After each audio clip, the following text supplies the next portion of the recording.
Halo rekan-rekan, perkenalkan nama saya adalah Rein Ramanputra, as a local system engineer untuk Versa di Indonesia.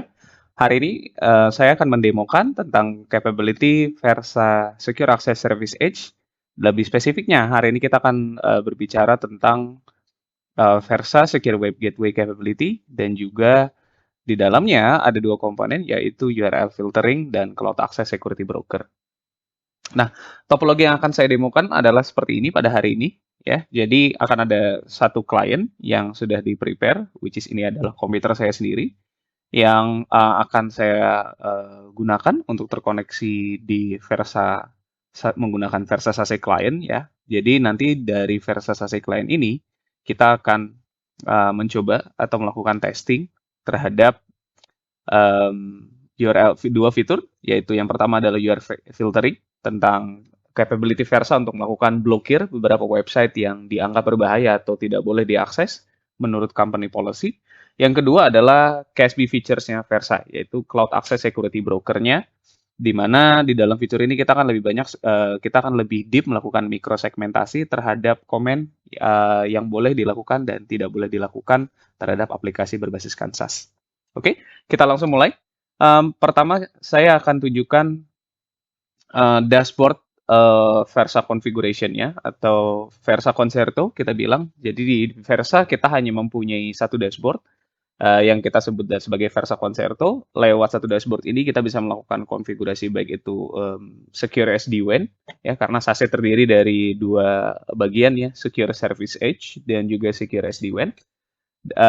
Semua kita lakukan di dalam satu dashboard ini. Nah, hari ini kita akan lebih banyak berfokus terhadap Secure Service Edge di internet protection atau di secure web gateway. Nah, saya akan kasih tunjuk dulu feature dan policy yang sudah kita create, ya, di mana di dalamnya ada internet protection. Nah, saya sudah ada satu internet rule di sini, di mana di dalam internet rule tersebut kita bisa mendefinisikan rule-rule apa yang mau kita berlakukan terhadap internet connectivity si customer, gitu ya. Jadi pertama ketika masuk gitu ya, kita akan di-guide jadi ada step 1 sampai 6, di mana di masing-masing step ini kita bisa kerjakan secara urutan dan sudah dipersiapkan hal-hal apa saja yang harus kita define di depan, gitu ya. Oke, jadi yang pertama kita ada di match kriteria. Kita akan masuk di application dan URL, ya, which is rule ini kita akan masuk dan akan hit kepada semua URL capability, gitu ya. Di dalamnya ada user dan group, di mana sebenarnya di dalam user dan group ini kita bisa definisikan apakah rule ini akan kena ke semua user atau hanya akan berlaku di beberapa user saja. Ketiga adalah geolocation. Jadi kita bisa mendefinisikan destinasi IP-nya, apakah ada IP, apakah khusus akan hit ke IP yang di negara-negara tertentu, ya, misalkan destinasinya kita mau define bahwa rule ini akan hit khusus untuk destinasi IP publik yang di negara-negara tertentu, gitu ya. Ya, di dalam kasus ini sekarang kita tidak akan melakukan itu, gitu ya. Jadi rule ini by default akan hit ke destinasi di semua negara dimanapun dia berada. Yang ketiga adalah dari network traffic-nya. Jadi kita bisa mendefinisikan untuk network traffic-nya yang hit ke rule ini itu khusus untuk dari source zone tertentu, ya. Contohnya di sini di mana rule ini bisa berlaku untuk SD-WAN zone. Jadi misalkan ada SD-WAN-nya customer yang menggunakan Versa dan dikombinasikan dengan secure service edge-nya kita, itu security-nya sebenarnya kita bisa push dari sini juga. Jadi security-nya berlaku via cloud, gitu ya, ataupun Versa Client. Nah, yang hari ini kita akan definisikan atau kita akan gunakan Versa Client khusus untuk user-user yang targetnya ada di luar kantor atau tidak di dalam kantor cabang lah, kurang lebih seperti itu.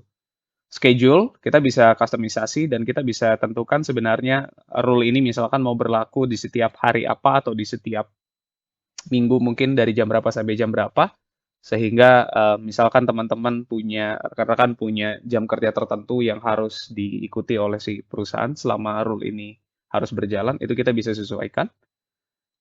Kemudian next-nya adalah di security enforcement. Nah, di security enforcement di sini kita melakukan enforcing terhadap internet activity-nya si customer. Apa yang mau kita protect, gitu ya. Jadi dalam contoh kasus ini kita aktifkan 3 fitur yaitu Easy Malware Protection, di mana kita melakukan proteksi terhadap attack dari internet yang berupa virus, ransomware, spyware, worm, trojan gitu ya, adware dan unwanted application. Itu sudah teman-teman bisa tinggal pilih, tinggal dicentang saja, itu otomatis anti malware nanti akan bekerja. Nah, kemudian next-nya adalah URL filtering gitu ya. Jadi kita akan tes dengan URL filtering dengan 3 kategori saat ini, ada adult and pornography, games, website gaming, dan juga web advertisement gitu ya, iklan gitu ya. Yang ketiga adalah IPS untuk melakukan proteksi terhadap intrusion attempt. Misalkan ternyata ada kecurigaan bahwa laptopnya si customer laptopnya si endpointnya si user sudah menjadi botnet gitu ya, dan atau sudah di take over ya, sudah jadi zombie gitu ya, dan misalkan kita mau antisipasi bahwa laptop ini nantinya mungkin bisa menyerang ke laptop lain atau mungkin ke dalam perusahaan gitu ya, itu kita sudah punya fitur namanya intrusion prevention system untuk mendeteksi jikalau misalkan laptopnya melakukan pergerakan atau melakukan query terhadap protokol-protokol yang kita anggap mencurigakan, kurang lebih seperti itu. Nah, berikutnya ada CASB atau Cloud Access Security Broker, di mana di Cloud Access Security Broker ini di sini kita punya kontrol yang lebih deep terhadap aplikasi-aplikasi yang digunakan oleh customer gitu ya. Nah, saat ini mungkin saya akan kasih contoh gitu ya. Jadi saat ini kita punya 78 lebih aplikasi yang sudah kita predefine, yang sudah siap untuk digunakan. Which is hari ini yang saya akan demokan kebetulan ada 2 gitu ya. Jadi yang pertama adalah SharePoint, ya. Kemudian OneDrive, ya. Dan juga YouTube, gitu ya. Sorry.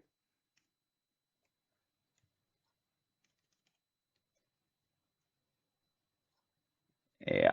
Nah, di mana apa saja sih bisa kita kendalikan dari 3 aplikasi ini? Nah, ini secara otomatis listnya sudah ada di dalam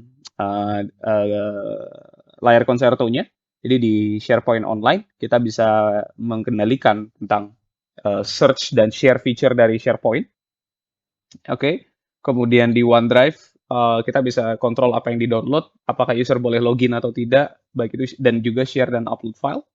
Dan juga di YouTube kita bisa atur beberapa banyak hal ya, seperti broadcast, bolehkah dia melakukan broadcast online, komen, download file, like, search, upload, dan watch stream gitu ya.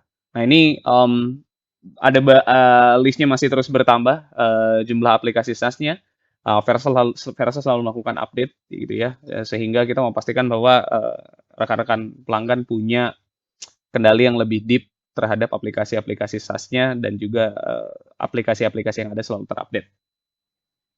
Oke, nah di OneDrive saat ini rule yang sudah saya buat atau pre-configure ya rekan-rekan, itu yang pertama adalah untuk SharePoint itu hanya boleh login, tidak boleh download file, OneDrive ya, hanya boleh login, tidak boleh download file, tidak boleh upload file, dan tidak boleh share file link tersebut ke siapapun. Berikutnya ada di SharePoint hanya boleh search, tidak boleh share. Dan di YouTube itu hanya boleh melakukan watch streaming dan komen ya, tidak boleh like, tidak boleh download file, tidak boleh search bahkan. Gitu ya. Nah, sebelum kita mulai testingnya, mungkin saya tunjukkan dulu ya. Saat ini saya belum terkoneksi menggunakan agentnya Versa, jadi ini CC client Versa. Saat ini kita belum menggunakan, saya belum menyalakan. Di sini masih off posisinya, di mana saya seharusnya masih bisa melakukan search ya. Ya, YouTube masih bisa saya akses dengan normal, including saya bisa melakukan search ya. Misalkan saya sedetik gitu ya. Saya masih bisa streaming. Kemudian saya tes untuk play video juga masih berjalan normal. Dan misalkan saya like video tersebut, kemudian saya refresh.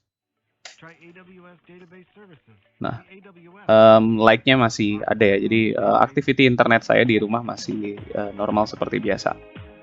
Oke, kemudian saya coba buka satu situs gaming, Steam. Contohnya ya, Steam masih terbuka dengan normal. Kemudian Epic Games. Epic Games juga masih terbuka dengan normal ya. Ini menunjukkan bahwa sebelum Versa SASE Client dihidupkan, koneksi saya masih normal. Oke, sekarang kita coba close dulu untuk kita tutup sessionnya. Oke, sekarang, oh sorry, mungkin saya coba download file. Jadi saya ada file di SharePoint saya. Saya coba download dan oke, proses downloadnya masih berjalan dengan normal ya. Oke, nah sekarang kita akan coba hidupkan SASE client kita.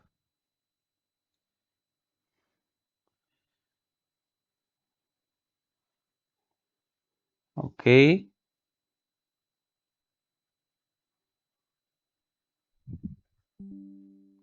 Oke, sudah kelihatan ada tanda connection successful. Ini menandakan bahwa koneksinya sudah berhasil dan saya sudah terhubung dengan SASE client.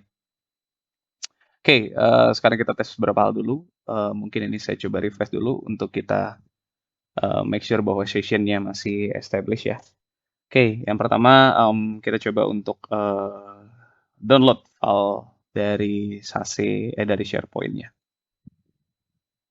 Oke, jadi seperti yang terlihat bahwa by activity kita terblok oleh CASB domainnya Versa gitu ya. Jadi terdeteksi bahwa klien mencoba melakukan download file dari aplikasinya OneDrive gitu ya.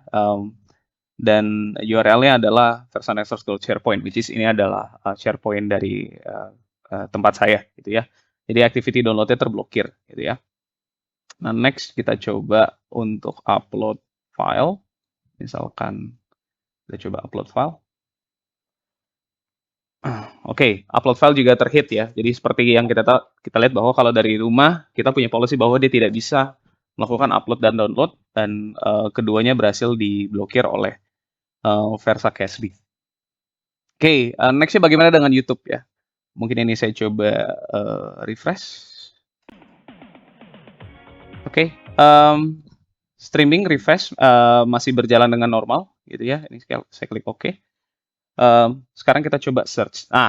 Jadi saya baru mau ketik search gitu ya. Jadi udah langsung ketahuan sama Versa CASB bahwa saya ingin melakukan activity search dan secara otomatis saya sudah di warning dan diblokir. Jadi kalau misalkan usernya kita coba paksa ya, kita buka Kompas misalkan, kita search internet connectivity-nya untuk YouTube itu langsung di reset dan diputuskan. Gitu. Jadi kita bisa kendalikan user activity untuk aplikasi dalam kasus ini dalam servisnya YouTube, kurang lebih seperti itu. Oke, nextnya blokir websites ya. Tadi kita coba di Steam, mungkin saya coba buka di private tab saja. Oke, kita login. Nah, langsung terlihat bahwa Versa berhasil melakukan blokir terhadap aplikasi Steam dalam kasus ini. Jadi terdeteksi bahwa saya mencoba melakukan connectivity dan ini berhasil terblokir oleh Versa gitu. Kita coba Epic Games. Ya, Epic Games juga terhit dengan Versa gitu ya. Nah, berdasarkan ini bisa dilihat bahwa walaupun user sedang melakukan activity dari rumah gitu ya, kita bisa memastikan bahwa web browsing experience-nya tetap secure, tetap aman. Kita memastikan bahwa walaupun dia dari rumah, dia menggunakan internet pribadi, ya, mungkin menggunakan laptop pribadi, tetapi company masih bisa memonitor activity mereka tentang apa yang mereka lakukan dan apa yang mereka browse gitu ya di internet, sehingga segala sesuatunya masih secure dan masih dalam company standards gitu ya. Tidak hanya web browsing activity-nya saja, tetapi seperti kita lihat tadi contohnya dalam SharePoint activity-nya Versa pun bisa memonitor dan mengendalikan apa yang boleh dilakukan dan apa yang tidak boleh dilakukan, sehingga company punya kontrol yang lebih ketat gitu ya terhadap aplikasi berbasiskan SaaS penggunaannya. Oke, itu activity-nya. Nah, sekarang dari sudut pandang IT administrator, apa sih yang bisa mereka lihat gitu ya dari dashboard ini terhadap activity-nya user? Oke. Nah, ya. Jadi dari dashboard di tab Analytics, kita bisa melihat activity penggunaan user, baik itu di dalam atau di luar kantor ya. Jadi Versa hanya punya satu dashboard, baik itu untuk SD-WAN dan security features-nya.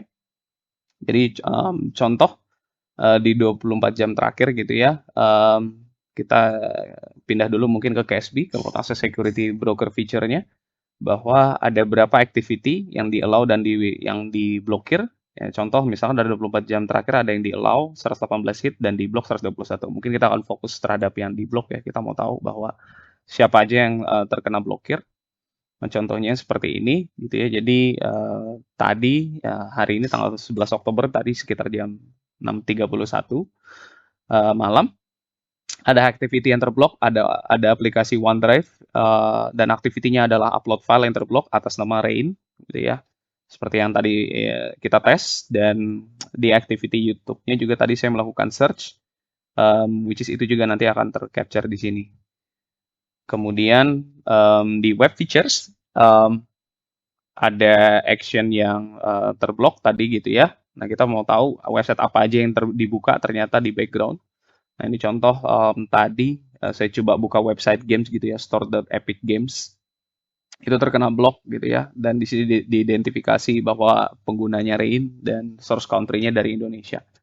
Jadi user atau IT gitu ya punya kontrol yang lebih mendalam terhadap user ini akses dari mana, walaupun dari luar kantor gitu kan, dan bahkan saya bisa identifikasi IP-nya apa, IP-nya berapa gitu ya, ISP-nya berapa ketika Rain menggunakan layanan SASE ini, dan kita bisa melakukan pinpoint dan kontrol lebih dalam terhadap apa yang boleh mereka akses dan tidak boleh akses.